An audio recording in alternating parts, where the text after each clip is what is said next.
अभी सब्सक्राइब करें Atul coaching centre YouTube channel को और घर बैठे पाएं सभी पाठ्यक्रम की पूर्ण कवरेज फिजिक्स एवं केमिस्ट्री विषयों में आजमगढ़ के सबसे प्रसिद्ध शिक्षक श्री प्रकाश पाठक सर। धन्यवाद। क्लास 11th सब्जेक्ट फिजिक्स में लेसन 5 बता रहे थे जिसका नाम था वेक्टर विश्लेषण यानी वेक्टर एनालिसिस था, जिसमें हम पिछली वीडियो में आप लोगों को दो सदिशों का अदिश गुणन बताए हैं यानी डॉट प्रोडक्ट जिसका नाम दिया गया है, और इसका मान भी निकाले आप लोग। Vector A dot vector B बराबर ए बी कॉस थीटा आया। आज हम दो सदिशों का सदिश गुणन या क्रॉस गुणन जिसको आप बोलते हैं इसके बारे में बताएंगे कि दो सदिशों का सदिश गुणन क्या आएगा या क्रॉस गुणन क्या आएगा, इसके बारे में बता रहे हैं। तो देखिएगा, दो सदिशों का सदिश गुणन उस समय आएगा जब दोनों सदिशों का गुणनफल सदिश राशि मिलेगी। क्या मिलेगी? सदिश राशि मिलेगी। यानी दो सदिशों का अगर गुणनफल सदिश राशि प्राप्त होती है तो यह कहलाता है क्या? सदिश गुणन या क्रॉस गुणन कहलाएगा। तो वहीं से लिखना स्टार्ट करिए नीचे से आप लोग इन्वर्टेड कॉमा में। यदि दो सदिशों का गुणन, जो लिखे हैं उसको वहीं छोड़ दीजिएगा, नीचे से लिखना स्टार्ट करिए। यदि दो सदिशों का गुणन सदिश राशि प्राप्त होती है, यदि दो सदिशों का गुणन सदिश राशि प्राप्त होती है तो यह गुणन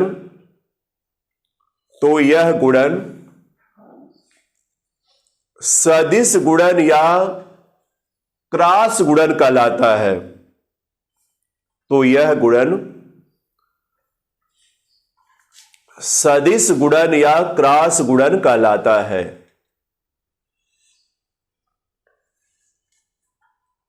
सदिश गुणन या क्या कहलाता है? क्रॉस गुणन कहलाता है। वहां पर देखिएगा, हमने बताया था कि अगर दो सदिशों का गुणन अदिश आएगा तो वह डॉट प्रोडक्ट या अदिश गुणन कहलाएगा। ध्यान दीजिएगा, यहां हमने बताया कि अगर दो सदिशों का गुणन सदिश आएगा तो वह कहलाएगा क्या? क्रॉस गुणन या सदिश गुणन कहलाएगा। लिखिएगा, पैराग्राफ चेंज करिएगा, लिखिएगा माना वेक्टर ए तथा वेक्टर बी, यानी वेक्टर ए लिखना है तो बस इसी तरह लिख दीजिएगा, वेक्टर ए तथा वेक्टर बी का सदिश गुणन करना है। माना वेक्टर ए तथा वेक्टर बी का सदिश गुणन करना है तो इसका परिमाण एवं दिशा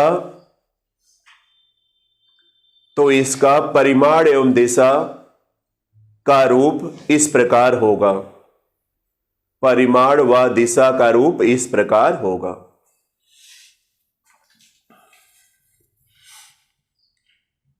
आप लिखिएगा एकदम नीचे से, vector A cross vector B बराबर ए बी साइन थीटा और एन कैप लिखिएगा।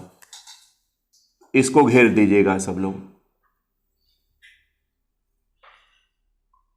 Vector A cross vector B बराबर होगा A B sine theta, unit vector N है, एन कैप से दिखाएगा। ध्यान दीजिएगा, हम बता रहे हैं सब चीज इसमें।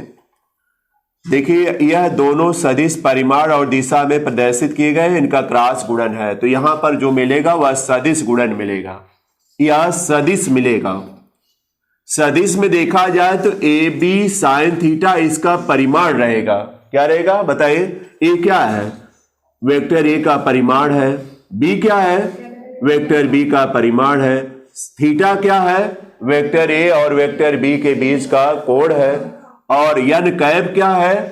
यूनिट सदिश है जिसका परिमाण तो एक रहेगा लेकिन इसमें दिशा रहेगी। आपको एक बात ध्यान दिलाते हैं, आप लोग देखिए जब एक कैप पढ़े थे उसमें तो यही मिला था कि वेक्टर ए अपान क्या मिला था, ए। वेक्टर ए में क्या है हमने बताया था, देखिए परिमाण भी है, परिमाण और दिशा दोनों है, बोलिए है कि नहीं है। अब बटे ए में क्या है, केवल परिमाण है, तो बताइए परिमाण परिमाण से कट जाएगा तो बताइए इसका मान एक आएगा कि नहीं, एक आएगा और दिशा रहेगी। तो इसीलिए कह रहे हैं कि जो यूनिट वेक्टर रहेगा उसका परिमाण या उसकी नाप तो एक रहेगी लेकिन उसके साथ दिशा रहेगी। आगे और क्लियर हम करेंगे जब आई जे के फॉर्म में मिलेगा, जो कि मानक रूप होता है, उस रूप में जब आएगा तो और आप समझ सकते हैं कि दिशा क्या होगी, परिमाण क्या आएगा, इसके बारे में समझ सकते हैं। तो इसको ध्यान रखिएगा।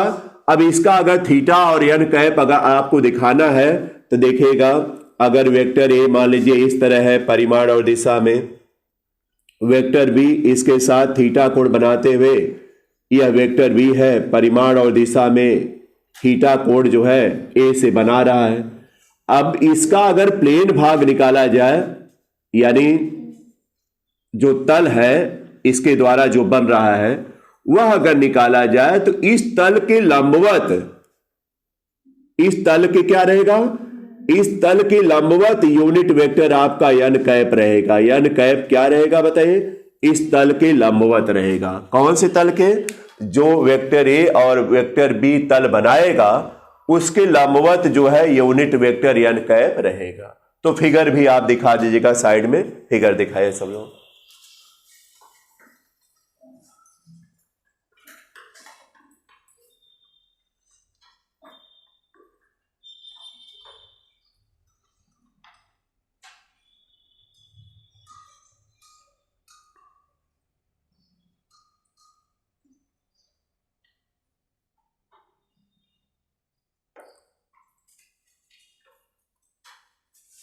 नोट कर लीजिएगा।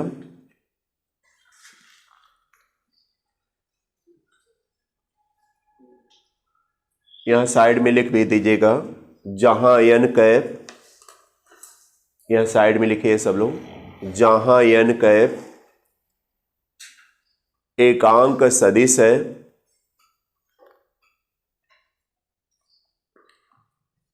जिसकी दिशा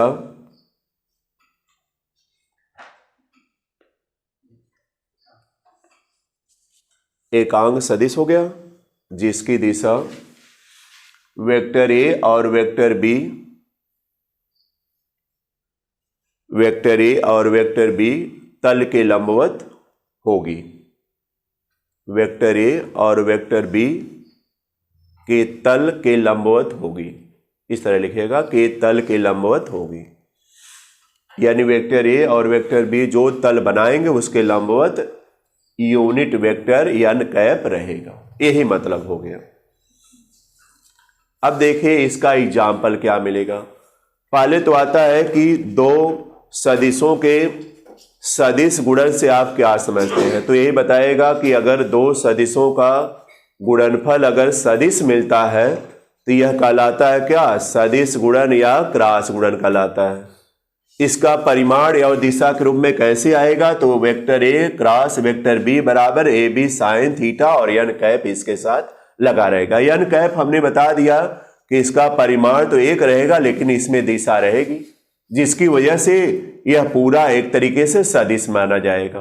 क्या माना जाएगा, सदिश माना जाएगा। जैसे आपको हमने बताया है, एक और एग्जाम्पल हम देते हैं, जैसे बल बराबर निकाले होंगे आप लोग, या बराबर सीधा लिखते हैं, या बराबर या में लिखते हैं कि नहीं, या बराबर क्या लिखते हैं, या में। बताइए ये क्या है, सदिश है, बल भी क्या है, सदिश है, लेकिन यम क्या है, अदिश। तो बताइए किसी अदिश का अगर सदिश से गुणन हो रहा है तो वह बताइए सदिश मिलेगा कि नहीं। उसी तरह यहां पर मान लीजिए ए बी साइन थीटा क्या है, परिमाण केवल है, तो यह अदिश है, लेकिन एन कैप क्या है, सदिश रूप में है, परिमाण एक रहेगा, दिशा इसमें रहेगी। तो बताइए पूरा रिजल्ट जो है सदिश का आएगा कि नहीं, पूरा रिजल्ट जैसे अब सदिश आ रहा उसी तरह उसका भी आएगा। यानी इस बात को हम लिखवाए हैं कि अगर किसी सदिश का गुणा अदिश में हो रहा है तो उसका गुणनफल जो है क्या मिलेगा, सदिश ही मिलेगा। ध्यान रखिएगा, जिसका जवाब यह रहेगा, यह उदाहरण रहेगा। फिर चलिए अब इसका एग्जाम्पल पर चलते हैं कि इसका एग्जाम्पल क्या मिलेगा। तो एग्जाम्पल नंबर फर्स्ट में देखिए हम बताए हैं टाउ बराबर, एक फार्मूला बताए थे, टाउ बराबर यानी बल आघूर्ण बराबर बल गुणे अक्ष से बल तक की लंबवत दूरी। अगर आप आर ले रहे हैं तो आर रहेगा, लेकिन यहां पर अभी कोई गुणन हम नहीं लगा रहे हैं। लेकिन यही होता है कि टाउ बराबर यानी बल आघूर्ण बराबर बल गुणे अक्ष से बल तक की लंबवत दूरी होती है। तो यह देखिए यह भी सदिश होता है, यह भी सदिश है और इसके अलावा यह भी सदिश है। तो बताइए दो सदिशों का गुणनफल अगर सदिश मिल रहा है तो यह कौन सा प्रोडक्ट कहलाएगा? क्रॉस प्रोडक्ट कहलाएगा। तो क्रॉस यहां लगा देंगे। इस बात को हम बता चुके हैं विस्तार से कि बल आघूर्ण क्या है। अगर कहेंगे बल आघूर्ण क्या है तो बल लगाकर किसी वस्तु को उसके अक्ष के परितः घुमाने की प्रवृत्ति को बल आघूर्ण कहते हैं। ये परिभाषा है। बल लगाकर किसी वस्तु को उसके अक्ष के परितः घुमाने की प्रवृत्ति को क्या कहते हैं? बल आघूर्ण कहते हैं। जिसमें बल आघूर्ण का मान अगर निकालना है तो टाउ से दिखाते हैं। टाउ बराबर होता है बल, आप कितना बल लगा रहे हैं, और बल से अक्ष तक की लंबवत दूरी क्या है? लंबवत दूरी लिया जाएगा, तिरछी दूरी नहीं। इन दोनों का गुणनफल जो है बल आघूर्ण के बराबर आएगा। चूंकि बल आघूर्ण सदिश राशि है और यह दोनों भी सदिश है, तो अगर दो सदिशों का गुणनफल अगर सदिश मिला तो यही कहलाता है क्या? क्रॉस प्रोडक्ट कहलाता है। तो बताइए यह उदाहरण इसमें शामिल हो जाएगा। अब देखिए एक बार बल आघूर्ण के बारे में फिर बता रहे हैं। जैसे कुम्हार का चाक है, कुम्हार के चाक को ध्यान से देखेगा तो उसका जो अक्ष होता है बीचों बीच होता है, उभरा हुआ तल होता है जहां पर उसका बर्तन वगैरह बनता है। और किनारे पर देखा जाए तो उसका जो परिध देखा जाए तो गोलाकार है। अब गोलाकार भाग में किनारे पर एक गड्ढा बना होता है और गड्ढे में अंगुली या किसी चीज से वह क्या करता है? उसको चारों तरफ घुमाता है। तो इसका मतलब बल वहां लगा रहे हैं आप। अब बल लगाएंगे तो जो अक्ष आपका बीचों बीच है वहां से बल तक की लंबवत दूरी लिया जाएगा। जैसे यह फैन है, एक तरीके से एग्जांपल समझिए। इस फैन का अक्ष वही जो जिस पॉइंट पर यह लटका हुआ है वही अक्ष है उसका। अगर आप पत्ती को किनारे से पकड़कर उसको घुमाएंगे तो यह भी बताइए घुमाने की प्रवृत्ति कर रहा है कि नहीं? यह बल घुमाने की प्रवृत्ति इसको कर रहा है, तो यहां भी बल आघूर्ण लग रहा है। अब इस बल आघूर्ण का मान अगर निकालना है तो जितना आप बल लगाए हैं पत्ती पौरों में रहेगा। और समझिए अगर पत्ती के किनारे पर आप पकड़े हैं तो अक्ष से आपके बल तक की दूरी का मतलब है कि पत्ती की लंबाई क्या रहेगी? पत्ते की लंबाई यही जो है लंबवत दूरी हो जाएगी। यही दूरी का गुणा कर बल में गुणा कर दीजिएगा तो वह बल आघूर्ण निकल जाएगा। और यह भी बता दे रहे हैं कि बल आघूर्ण अगर ज्यादा आएगा तो इसका मतलब उसके घुमाने की प्रवृत्ति ज्यादा है, ज्यादा तेजी से वो घूमेगा। अगर यह कम आएगा तो इसका मतलब है कि आप तेजी से घुमा नहीं रहे। वैसे देखा जाए हम अगर जानकारी विस्तृत लेना चाहेंगे तो कोई बल नहीं बढ़ा करके बल आघूर्ण बढ़ाएगा, बल्कि सोचेगा दूरी बढ़ा दें। क्या बढ़ा दें? दूरी बढ़ा दें। इसका देखिए दैनिक जीवन में बड़ा ही महत्व है। जैसे आप लोग हैंडपंप चलाते होंगे, उसका हैंडल होता है, वह भी देखा जाए बल आघूर्ण होता है, वहां भी बल आघूर्ण होता है। हैंडपंप आप देखें किनारे पर उसकी छोर पर पकड़कर उसको चलाएगा तो बड़े आराम से घूम जाएगा। पूरा तो नहीं घूमता है लेकिन 1/4 घूमेगा। पूरा नहीं हम कह रहे घूमेगा, लेकिन 1/4 घूमेगा ना। कोई बीच से हैंडल पकड़कर चलाए तो बताइए बल ज्यादा लगाना पड़ता है कि नहीं? जो किनारे पर लगाया उसको बल कम लगाना पड़ता है, और जो बीच से चलाना चाह रहा है उसको बल ज्यादा लगाकर उसको चलाना पड़ रहा है। तो इसका मतलब है कि अगर बल बढ़ाएंगे तो दूरी को कम करना पड़ेगा। लेकिन बल आघूर्ण को जहां तक बढ़ाने की बात है तो लोग आरे बढ़ाते हैं, दूरी ज्यादा करते हैं। और दूरी ज्यादा करने से क्या होगा? बल को कम लगाकर आप उसको आराम से घुमा सकते हैं। यह देखा जाए तो आपके दैनिक जीवन में बहुत ही महत्व रखेगा। और इस पर आधारित कई टॉपिक होते हैं, लेकिन आप लोगों को बीच बीच में मिलता है। कोई टॉपिक यहां नहीं दिया हुआ है विस्तार से, जहां आएगा वहां तो बताया ही जाएगा। तो समझ गए सब लोग बल आघूर्ण क्या है? बल आघूर्ण को टाउ से दिखाया जाएगा। तो लिखिएगा चलिए एग्जाम्पल में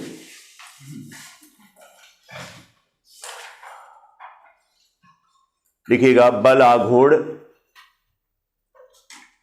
एक सदिश राशि है। बल आघूर्ण एक सदिश राशि है जिसका मान, इस तरह लिखिएगा, बल्कि जिसका मान बल F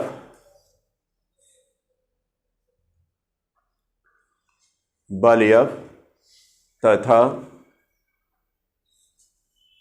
बल से अक्ष तक की लंबवत दूरी, बल से अक्ष तक की लंबवत दूरी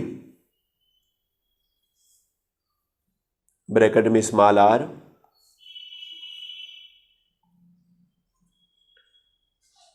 बल से अक्ष तक की लंबवत दूरी स्मॉल r के गुणनफल के बराबर होता है।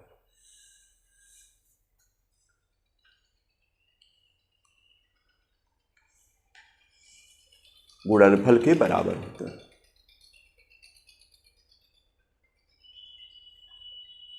यदि इसे सदिश रूप में लिखा जाए, ध्यान दीजिएगा, यदि इसे सदिश रूप में लिखा जाए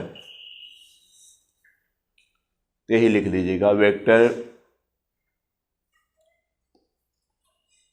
लगा लगा कर सब जगह लिखिएगा।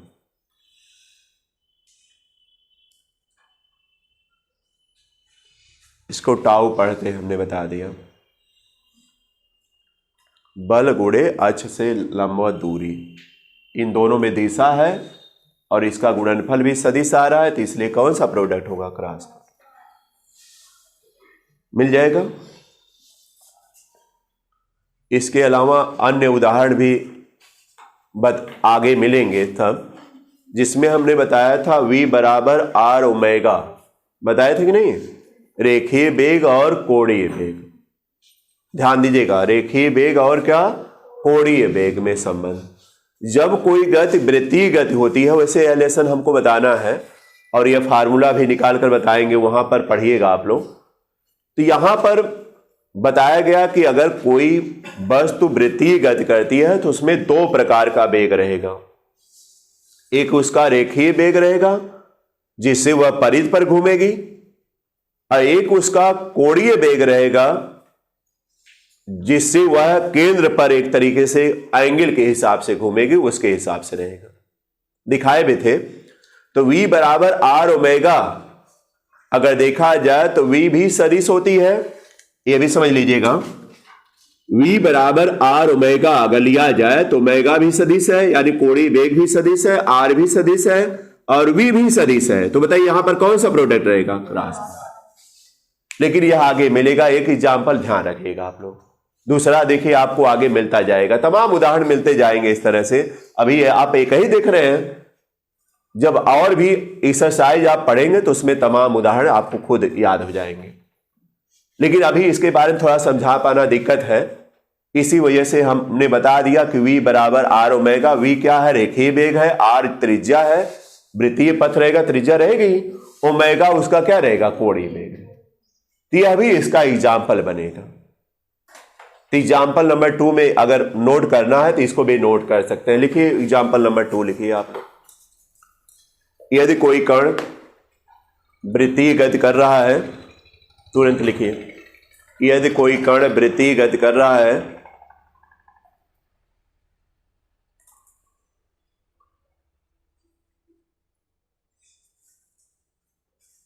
तो उसमें रेखीय वेग ब्रैकेट में v लिखिएगा तथा कोणीय वेग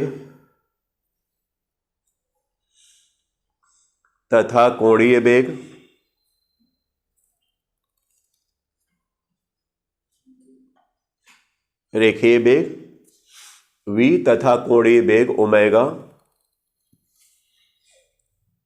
होता है। अब कैसे होता है उस एक्सरसाइज पढ़िएगा, ठीक है ना। यदि वृत्त की त्रिज्या r मानी जाए, यदि वृत्त की त्रिज्या r मानी जाए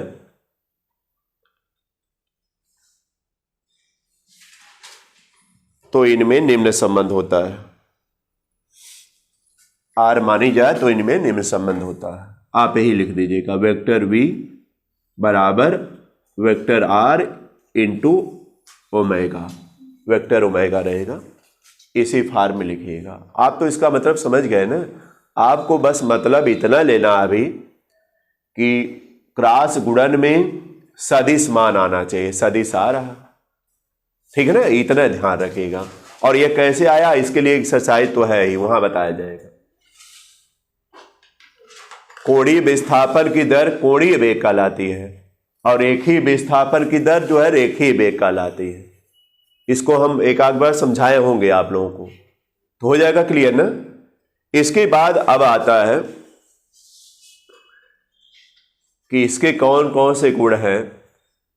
देखिए इसमें कई गुण मिलता है, जैसे क्रम विनिमय नियम मिलता है। क्रम विनिमय का मतलब क्रम बदल दिया जाए, जैसे 2 गुणे 3 है तो 3 गुणे 2 करेंगे तो कोई प्रभाव पड़ा नहीं पड़ता है, लेकिन किसी किसी में प्रभाव पड़ेगा। जैसे उसमें डॉट प्रोडक्ट में जब आप कर रहे थे कि vector A dot vector B बराबर, उसको आप लिख सकते हैं vector B dot vector A लिख सकते हैं, लेकिन यहां पर जब करिएगा आप तो नहीं लिख पाएंगे। वजह क्या है इसके बारे में हम बताएंगे आप लोगों को। देखिए क्या है, अगर आप डॉट प्रोडक्ट में जैसे चलते हैं vector A dot vector B बराबर आप लिख सकते हैं vector B dot vector A. यह जो है देखा जाए जो डॉट प्रोडक्ट है वह क्रम विनिमय नियम का पालन करेगा, लेकिन क्रॉस प्रोडक्ट में आप लिखना चाहेंगे कि vector A cross vector B बराबर इसको लिख दें vector B cross vector A लिख दें, तो ऐसा नहीं हो पाता, यह मान इसके बराबर नहीं हो पाएगा, यानी नॉट इक्वल टू। यह नियम क्रम विनिमय नियम का पालन नहीं करेगा। कौन? Cross product. और लेकिन डॉट प्रोडक्ट इसका नियम का पालन करेगा।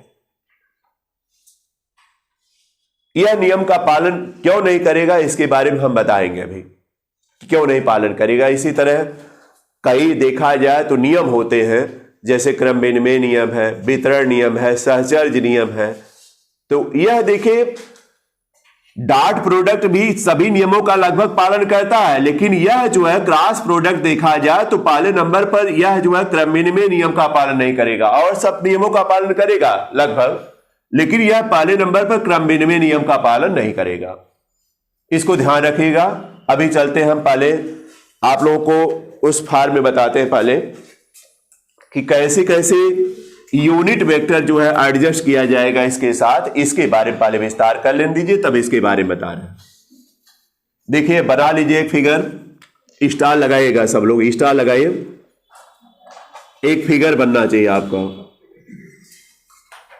जिसके बारे में आप परिचित हैं, एक्स वाई और क्या है Z H, X H Y H और जेड एच। इस पर यूनिट वेक्टर आप लिए थे क्या बताइए? आई कैप, बोलिए। हाँ, जे कैप और के कैप लिए थे। यूनिट वेक्टर है जिसका परिमाण क्या रहेगा? 1 रहेगा, मूल बिंदु से जिसका परिमाण 1 रहेगा। फिगर बना लीजिए सब लोग साथ में। अब साथ साथ चलिए सब लोग ताकि हो जाए पूरा।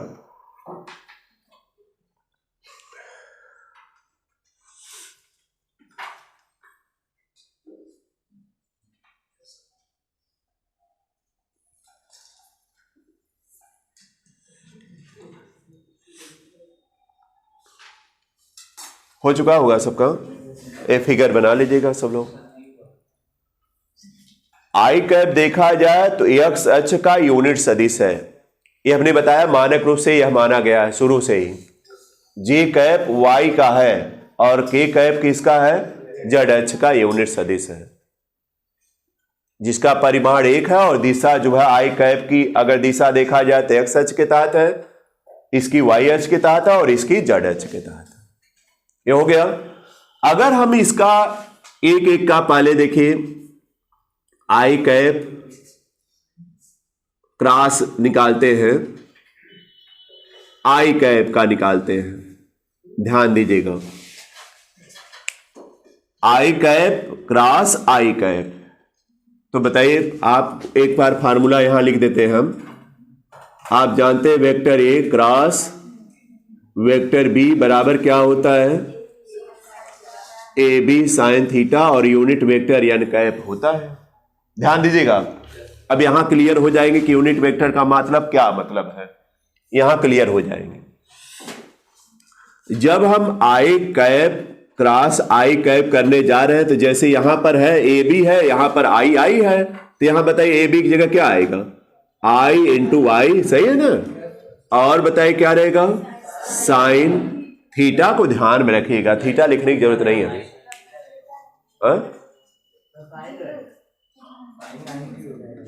कौन साइन आई होगा,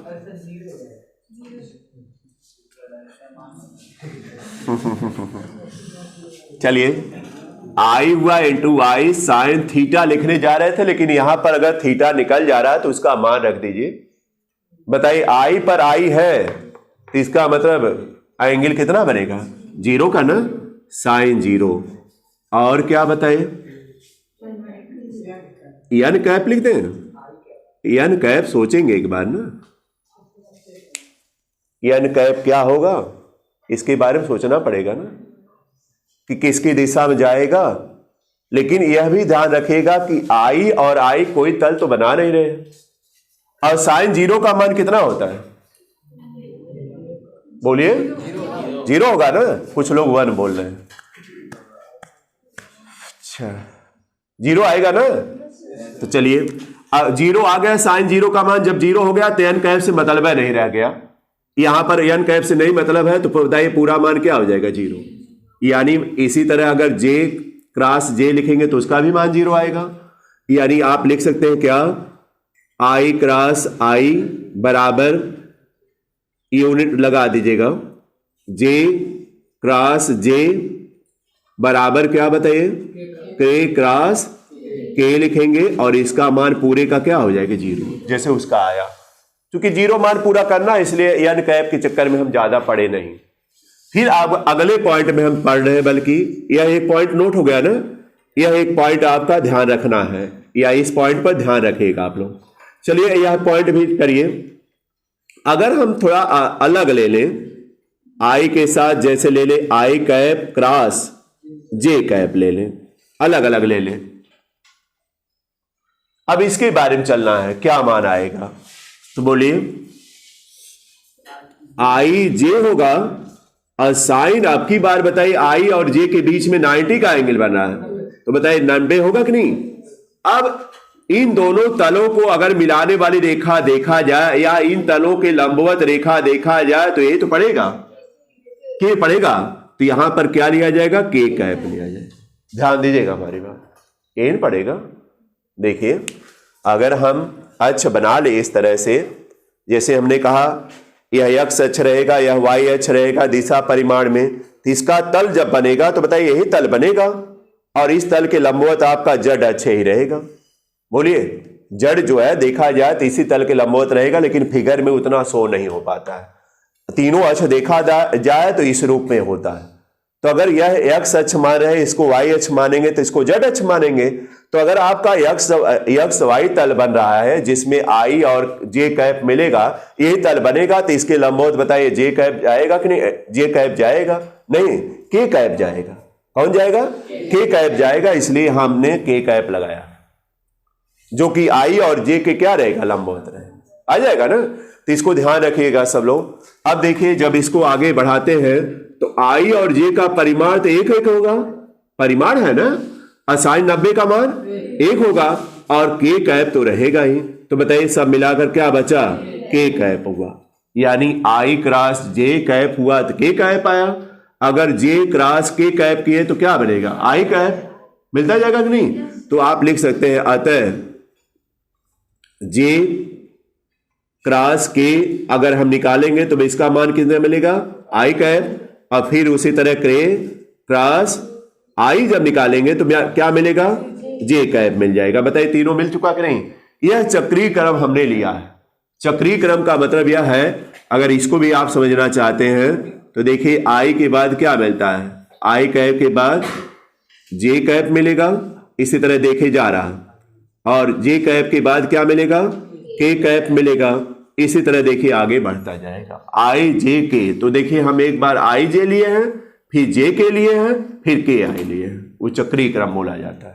तो इसको नोट कर लीजिएगा आप लोग, और फिगर वगैरह जो भी बनाया बना लीजिएगा।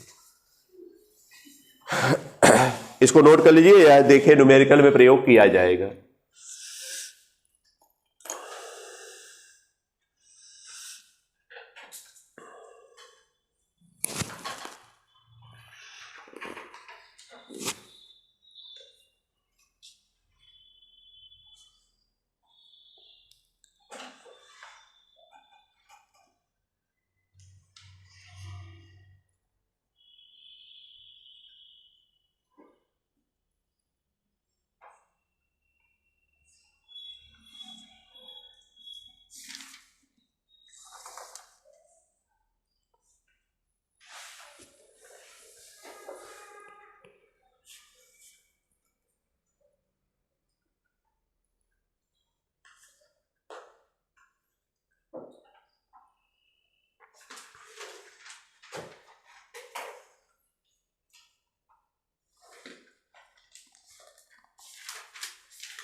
हो चुका,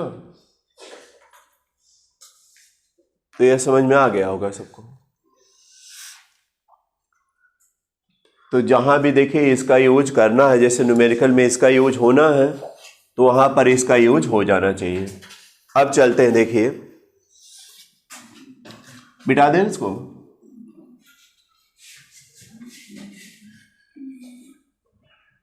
इसको आप लोग इसी तरह से समझ कर लगाएगा तो उससे समझ में आ जाएगा। देखिए जैसे अगर हम लिखे vector A cross vector B बराबर, इसका मान देखा जाए तो ए बी साइन थीटा और यन कैप आता है, ये आता है ना।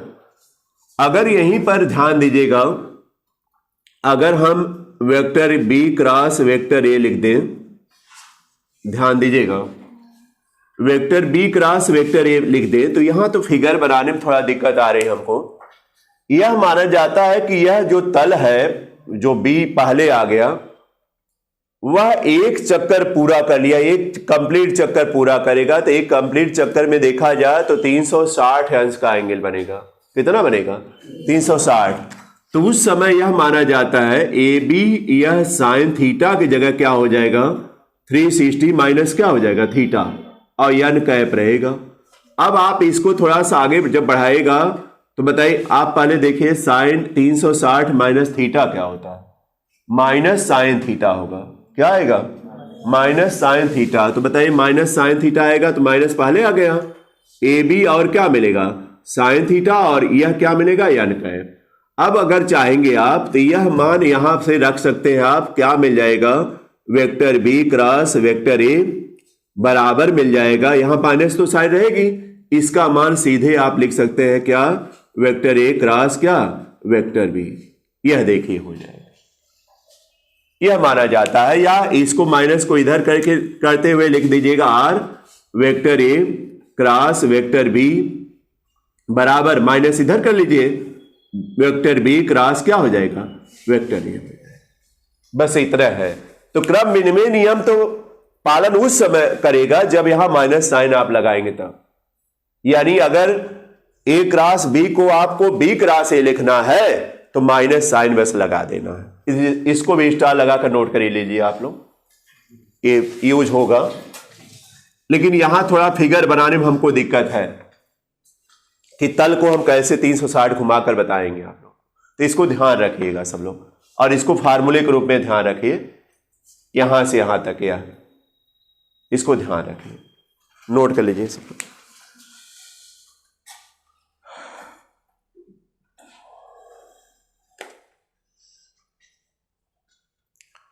ये ध्यान रखिएगा, पढ़े भी होंगे साइन 360 माइनस थीटा, तो माइनस साइन थीटा होता है, वही माइनस पहले गया।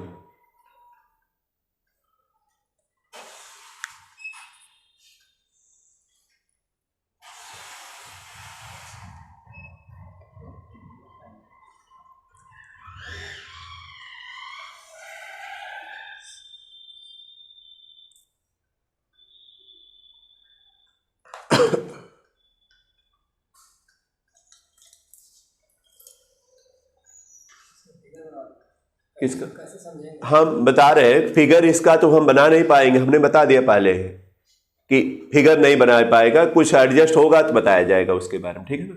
जैसे मान लीजिए एक्स वाई जेड अक्ष आप देखते हैं तो जेड अक्ष लगता नहीं कि लंबवत है, लेकिन हमने पेन के माध्यम से आपको बताया लंबवत लगा आपको। उसी तरह अगर कोई तरीका आएगा तो फिर बता दिया जाएगा, लेकिन अभी नहीं तरीका है। तो समझ गए सब लोग ना, इसको ध्यान रखिएगा सब लोग। ऐसा यह माना जाता है कि 360 एंगल पर यह घूम गया, और जब 360 घूमेगा तो उस समय 360 माइनस थीटा बन जाएगा जब एंगल आएगा, यानी उसके पीछे आ जाएगा एक तरीके से। देखिए जैसे आप कहते हैं कि अगर यह थीटा लिया गया इसके साथ, अगर आप इस तरह 360 घूमते हुए जाएगा तो यह जो थीटा दिखाया जाएगा वह 360 में से थीटा घटाकर यह कोण आ पाएगा। यानी अगर पूरे एंगल के बेस पर लिया जाए तो यह एंगल जो आएगा वह 360 माइनस क्या थीटा कोण घुमा कर ही लिया जा सकता है। तो इसको ध्यान रखिएगा, अभी जब आएगा कोई उदाहरण या कोई हम बन पाएगा तो हम बता देंगे आप लोग को। चलिए फिर आगे बढ़ते हैं, आज हो जाए पूरा इस टॉपिक में। किस पर? जैसे उदाहरण में यह है, जैसे हाँ लगवाएंगे, आगे सवाल आएगा तो लगवाएंगे। जैसे मान लीजिए आप ध्यान रखिएगा, आई कैप है क्रॉस जे कैप है, तो इसका मान अगर मान लीजिए आप जे लिखना चाहते हैं, जे पहले हो जाए और आई पहले बाद में हो जाए, तो यहां पर कौन साइन लगेगा? ये तो जान ही गए, जब एग्जाम्पल या न्यूमेरिकल मिलेगा तो बता देंगे उस समय, अभी तो बताना ही है न्यूमेरिकल, लेकिन उसके पहले या फार्मूला और हो जाए तब उसके बाद बताएंगे। अगला देखिए स्टेप है, अगला स्टार लगवाते हैं न्यूमेरिकल के लिए। अगर वेक्टर ए बराबर दिया है क्या, ए X I cap plus A Y क्या जे cap plus A Z K cap दिया हुआ है, और वेक्टर बी बराबर यहां लिखते हैं तथा वेक्टर बी बराबर B X I cap plus B Y J cap और plus B Z K cap दिया है। अब इसका अगर आपको vector A cross vector B निकालना है तो बताइए इसका मान रख देंगे A X I cap plus A Y J cap बोलिएगा plus A Z K cap होगा। फिर यहां पर क्रॉस लगा दीजिए, इसका मान रखते हैं B X I cap plus B Y J cap और प्लस बी जेड और क्या के कैप। इसको नोट कर लीजिए, आप लोग नोट करिए तरह तुरंत। इस टॉपिक को हम बता दें, फिर न्यूमेरिकल अगले दिन रहेगा, पूरा टॉपिक हम बताएंगे समझा समझाकर। कुछ न्यूमेरिकल में आप क्लियर हो जाएंगे, जो हम फिगर नहीं बना पा रहे हैं न्यूमेरिकल में क्लियर हो जाएंगे एकदम। और कल इसका न्यूमेरिकल क्वेश्चन लगेगा, आज थ्योरी इसकी समाप्त है, ये हो जाने दीजिए, थ्योरी समाप्त है।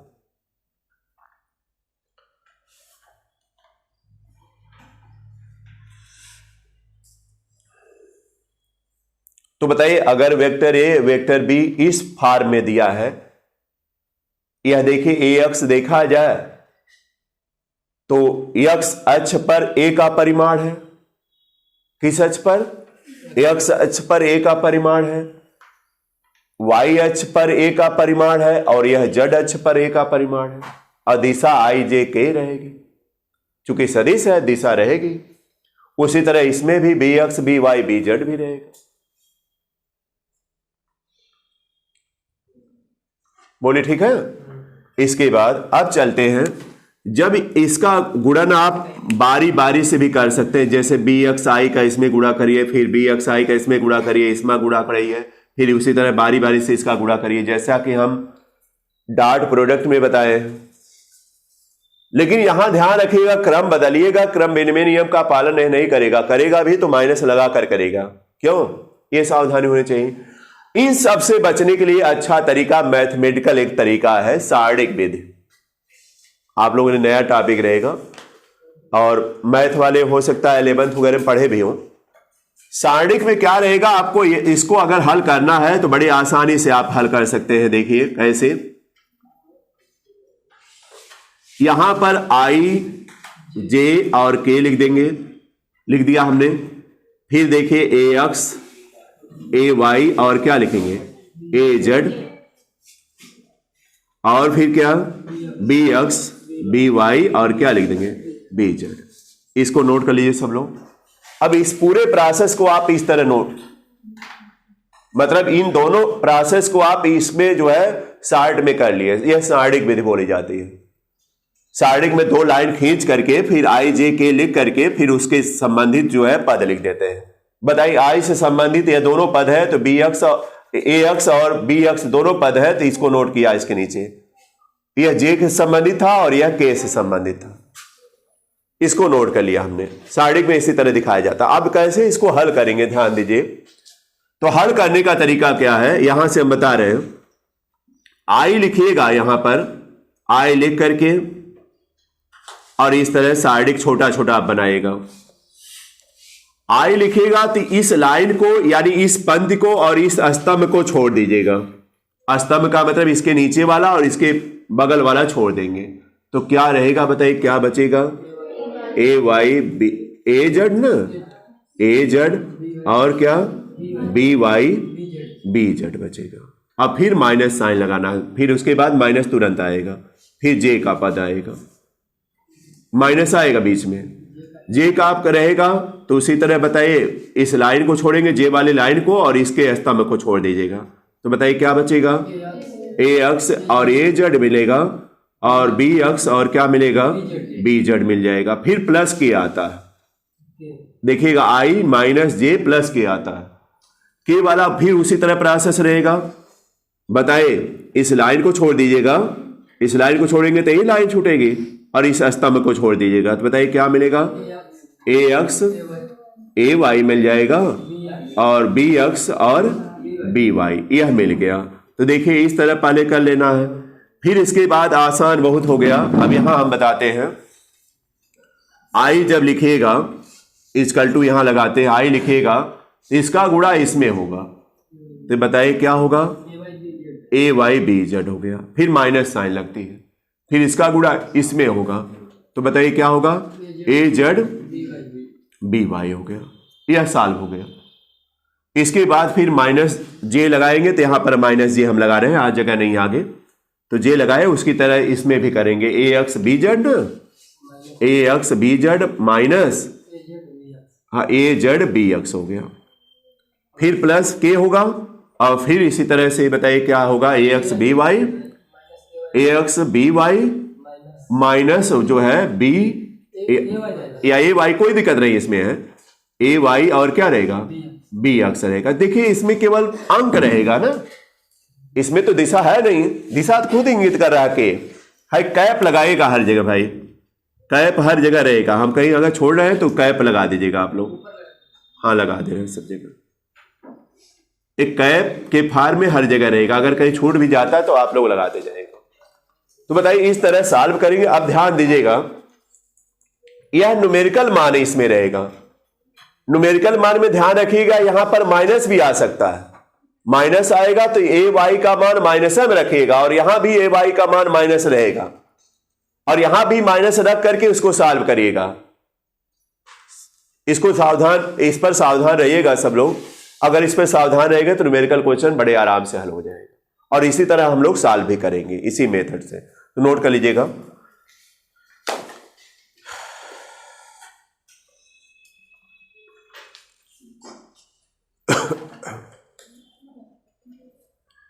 इसको अभ्यास सब लोग कर डालिएगा। जब अभ्यास किए रहेंगे और दोनों क्लियर रहेगा, डॉट क्या होता है, क्रॉस क्या होता है, कैसे डॉट वाला हल करते हैं, कैसे क्रॉस वाला, अगर यह आपको क्लियर रहेगा तो न्यूमेरिकल क्वेश्चन में कोई दिक्कत नहीं आएगी। बस यही रहेगा कि माइनस माइनस प्लस हो गया, तो क्या क्या गुणा भाग करना रहेगा, वह सब तो आप मेथड जान ही रहे हैं।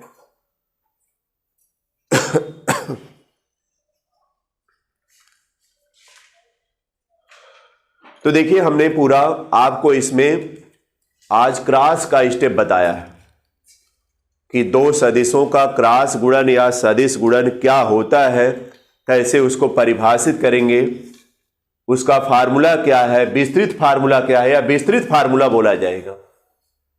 क्योंकि अगर शार्ट में दिया रहेगा तो वेक्टर ए का परिमाण दे देगा 5, वेक्टर बी का परिमाण दे देगा 6, बोलिए, एंगल दे देता 60 या 45 और यूनिट वेक्टर एन कैप को कोई डायरेक्शन दे देगा। तो बताइए आप सीधा मान रख करके A B sine theta N cap लगा सकते हैं। लेकिन अगर मान लीजिए विस्तार रूप दिया है, विस्तार का मतलब जैसे 2i + 3j - k इस तरह दिया है, तो आपको यहां पर ए अक्ष और ए वाई और ए जेड का पद खोजना पड़ेगा। अगर मान लीजिए केवल k कैप दिया है, इसके साथ नहीं है, तो इसका मतलब 1 छिपा है। क्या छिपा है? 1 छिपा है। तो आप लोग अपने से भी प्रयास करिएगा, समझ रहे हैं ना, इसमें अपने से भी प्रयास करिएगा। अगर क्वेश्चन आ जाता तो ठीक है, नहीं तो फिर पहले हम एनसीईआरटी का क्वेश्चन कल से स्टार्ट कर रहे हैं इस पर आधारित, और जब यह अगर हो जाएगा कल तो फिर प्रोजेक्टाइल मोशन वाला रहेगा यानी प्रक्षेप गति वाला रहेगा, उसको हम बताएंगे। लेकिन अभी न्यूमेरिकल जब तक क्लियर नहीं हो जाएंगे इसका, तब तक 1-2 वीडियो न्यूमेरिकल ले जाएगा। तो समझ गए सब लोग ना? आज इतना ही रहने देते हैं, धन्यवाद।